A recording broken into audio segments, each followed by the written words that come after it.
Bertemu kembali, polisi masih menyelidiki dugaan pembunuhan dalam kasus perampokan pasangan suami istri di Bekasi, Jawa Barat yang menewaskan satu orang. Polisi masih mengumpulkan sekaligus mengidentifikasi sejumlah bukti dari rumah korban untuk mencari pelaku perampokan dengan penganiayaan yang menewaskan Ermanto Usman dan melukai istrinya. Sementara terkait dugaan pembunuhan dan bukan perampokan yang diyakini keluarga korban, polisi juga masih mencari bukti. Polisi terbuka terhadap informasi dari masyarakat.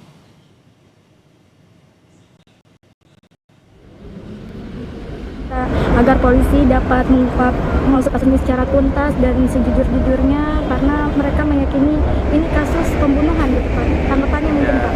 Masih dalam penyelidikan, mohon doanya supaya segera terungkap. Pak, ini ada dugaan pembunuhan ini nyambung sama kegiatan Bapak ini di aktivismenya nggak sih?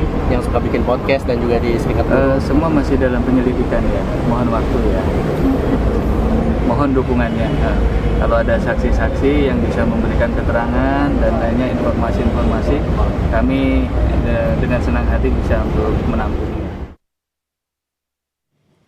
Di lain pihak, keluarga korban melihat kejanggalan dalam kasus perampokan yang menewaskan Ermanto Usman di kediamannya. Keluarga mengenang Ermanto sebagai pegiat anti korupsi yang berani mengungkap kasus korupsi. Namun keluarga menyerahkan semua proses penyelidikan kepada polisi.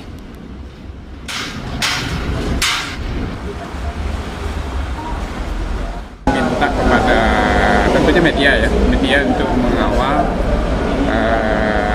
kasus ini, karena sebagaimana diketahui ini korban almarhum ini kan adalah pegiat anti korupsi. Dia adalah pegiat anti korupsi, namun sepenuhnya tentunya keluarga kami tidak dalam kapasitas untuk menyatakan apakah ini perampokan, memang apakah pembunuhan berencana. Ini domainnya polisi, ya kami silakan nanti ya tanyakan ke pihak penyidik ya, termasuk hasil otopsinya kami juga nggak dapat, itu semuanya menjadi kewenangan daripada kepolisian. Polisi mengumpulkan sejumlah bukti dugaan perampokan yang menewaskan Ermanto Usman, pensiunan PT Jakarta International Container Terminal. Ermanto Usman ditemukan tewas di atas kasurnya, sementara sang istri kritis karena luka berat akibat penganiayaan.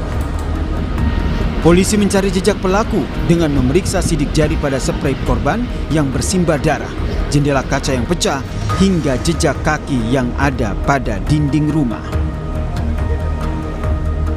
Keluarga meyakini peristiwa ini bukan perampokan murni, melainkan pembunuhan karena tidak banyak barang korban yang hilang. Anak korban tahu Ermanto Usman sosok yang kritis dalam pekerjaannya karena ia kerap berusaha membela pekerja yang mendapat ketidakadilan. Lihat perampokan harusnya banyak beberapa barang-barang saya yang hilang, barang-barang penting di dokumen di rumah saya yang hilang, pastinya itu pasti kalau untuk kasus perampokan. Tapi saya melihat di sini lebih kepada kasus pembunuhan ya. Jadi saya tidak melihat adanya unsur perampokan di sini. Adalah suatu hal yang kami tahu bersama itu seperti apa resikonya, karena ayah saya coba untuk membuka kebenaran dan mengepentingkan semua orang-orang di lapangan yang susah. Polisi menyebut tidak ada CCTV yang merekam saat peristiwa terjadi, sehingga polisi harus mengumpulkan jejak DNA hingga sidik jari pelaku dari tempat olah kejadian perkara. CCTV sendiri kami baru temukan itu yang terpasang di tetangga korban pas di sebelahnya.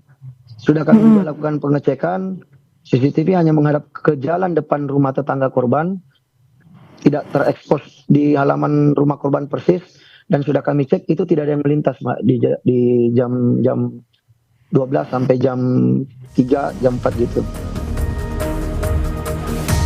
Semasa hidup Ermanto Usman dikenal sebagai sosok yang aktif di kalangan buruh pelabuhan. Setelah pensiun, almarhum pun aktif berbicara di sejumlah podcast soal sejumlah isu lingkungan di pelabuhan. Tim Liputan, Kompas TV.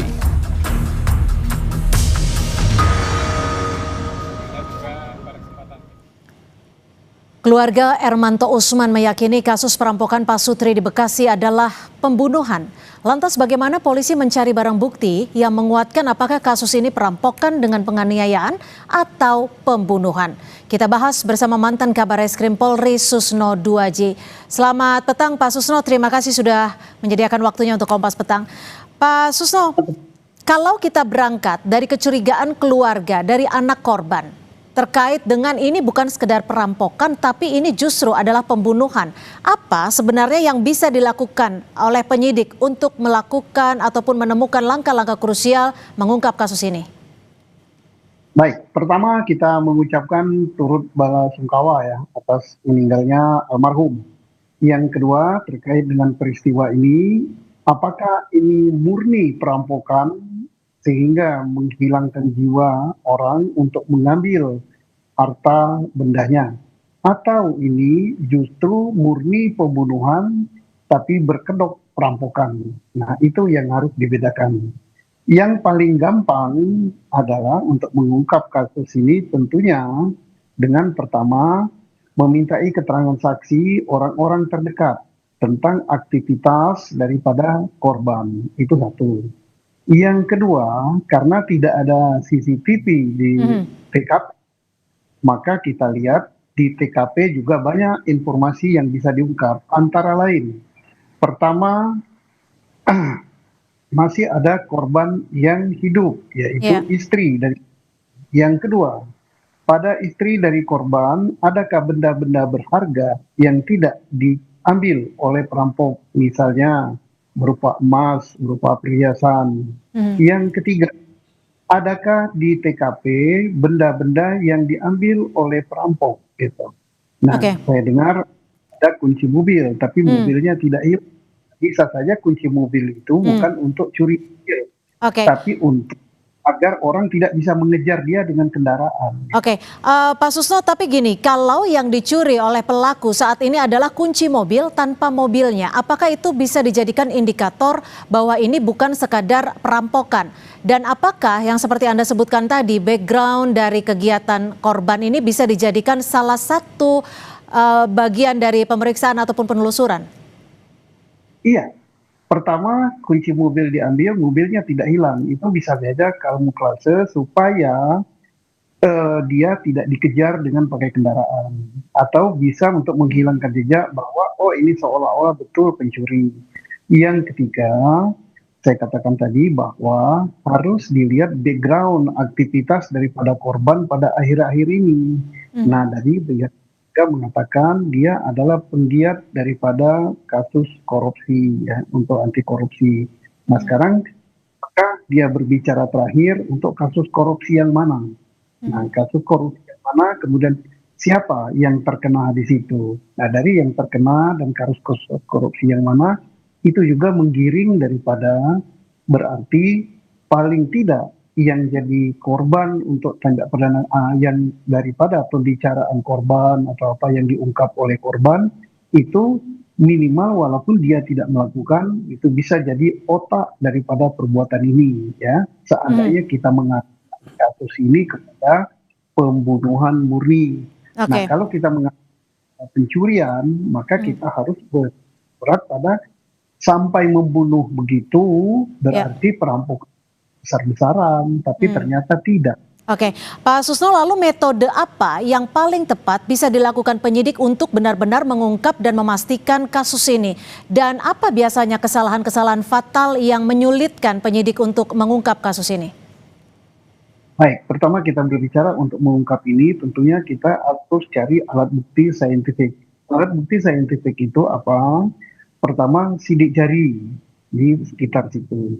Kalau tidak ada sidik jari di sekitar situ, mungkin barang bukti yang digunakan oleh pelaku ya, bisa berupa pisau, benda tajam, atau benda tumpul, di sekitar sana ada atau tidak.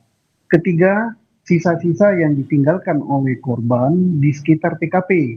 Mungkin yang sangat halus atau sangat kecil gitu, tidak ada, itu bisa juga dicari dari DNA ya, diambil sekitar sana. Nanti kalau ada orang yang dicurigai ya sebagai tersangka, maka DNA-nya dicocokkan dengan yang tinggal di TKP gitu. Nah, ini harus dilakukan. Ketiga, ya, di situ memang tidak ada CCTV di rumah korban. Di sekitar rumah korban bukan hanya satu, mungkin ada yang lain. Karena perjalanan dari pelaku pasti mengitari rute area di situ. Nah, itu cocokkan juga CCTV yang lain. Jadi tadi polisi sudah mengatakan akan menerima informasi dari siapapun terhadap kasus ini, termasuk rumah-rumah penduduk yang punya CCTV di situ. Berbicara bahwa kami punya CCTV, silakan untuk dibuka. Oke, baik, terima kasih Pak Susno Duaji, mantan Kabareskrim Polri, sudah berbagi perspektif di Kompas Petang. Selamat sore Pak Susno. Selamat sore Mbak Cynthia, selamat sore para pemirsa.